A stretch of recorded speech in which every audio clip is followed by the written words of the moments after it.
বন্ধুরা নমস্কার, সান্তনা কিচেনে সকলকে স্বাগত জানিয়ে আজকে চলে এসেছি একটা নতুন রেসিপি নিয়ে। সোয়াবিনের মৈঠা। সোয়াবিন নিয়েছি, সোয়াবিনগুলো এবার সিদ্ধ করে নেব। সোয়াবিন সিদ্ধর জন্য বসিয়ে দিয়েছি, সোয়াবিনগুলো এবার সিদ্ধ করে নিচ্ছি। আমাদের সোয়াবিনগুলো সিদ্ধ হয়ে গেছে, এবার আমরা জল থেকে ছেঁকে নেব। আমরা জল ঝরিয়ে মিক্সিতে নিয়েছি, এবার এতে লবণ দেব, হলুদ গুঁড়ো দেব, লঙ্কা গুঁড়ো দেব,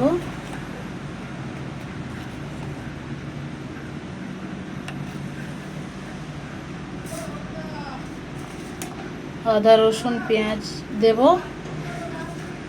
দিয়ে এটা আমরা পেস্ট করে নেব। এবার আর দেব জিরে গুঁড়ো, আর দেব ধনে গুঁড়ো। সোয়াবিনটা মিক্সিতে পেস্ট করে নিয়েছি, এবার একটু বেসন দেব, বেসন দিয়ে মেখে নেব। আমাদের 2 চামচ মতো বেসন দিয়ে মেখে নিয়ে এরকমভাবে করে নেব। এরকম করে আমি বাকিগুলো সব বানিয়ে নেব। একই রকমভাবে সব রেডি করে নিয়েছি। আমরা কড়া বসিয়ে দিয়েছি, এবার তেল দিয়ে দেব।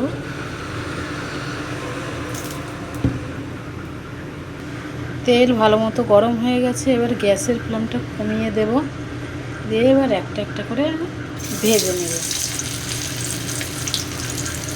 বেশি দেব না, আমি অল্প অল্প করে দেব। আমরা অল্প আঁচে ভেজে নিয়েছি লাল লাল করে, এইগুলো এবার উঠিয়ে নেব। এই যে আমাদের সব ভাজা হয়ে গেছে, এবার এই তেলেই আমরা আলু ভেজে নেব।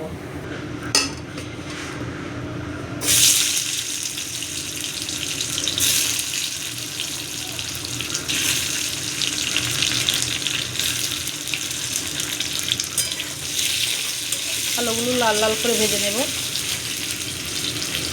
গ্যাসটা বাড়িয়ে দেব। লাল লাল করে আলুগুলো ভাজা হয়ে গেছে, এবার উঠিয়ে নেব। কড়াইয়ে তেল দিয়ে দেব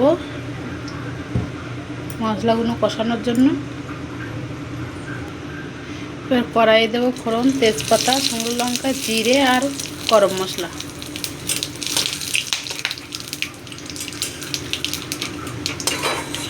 মশলাগুলো ভাজা হয়ে গেছে, এবার দেব আদা পেঁয়াজ রসুন।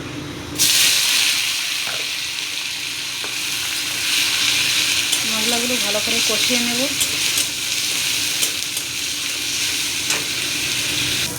আদা পেঁয়াজ রসুন আমাদের এই মশলাটা কষানো হয়ে গেছে, এবার আমরা গুঁড়ো মশলা দেব।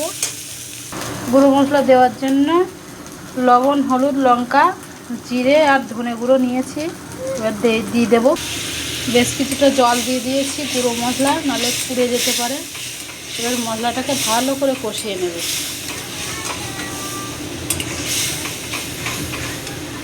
তেল ছাড়া পর্যন্ত কষিয়ে নেব। মশলা থেকে তেল ছেড়ে দিয়েছে, এবার আমরা জল ঢেলে দেব। পরিমাণ মতন জল দিয়ে দিয়েছি, আলু দিয়ে দিয়েছি, এবার ফুটতে দেব। আমাদের আলু সিদ্ধ হয়ে গেছে, এগুলো এবার দিয়ে আমরা 2-3 মিনিট ফুটিয়ে নেব।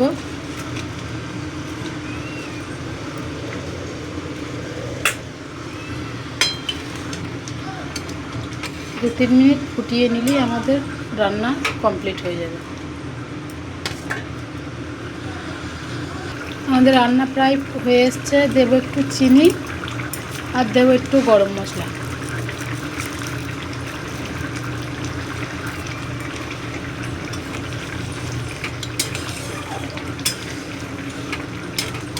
এবার আমরা নামিয়ে নেব। আমাদের রান্না হয়ে গেছে, আমরা নামিয়ে নিয়েছি। এই রেসিপিটি যদি ভালো লেগে থাকে অবশ্যই পাশে থাকবে।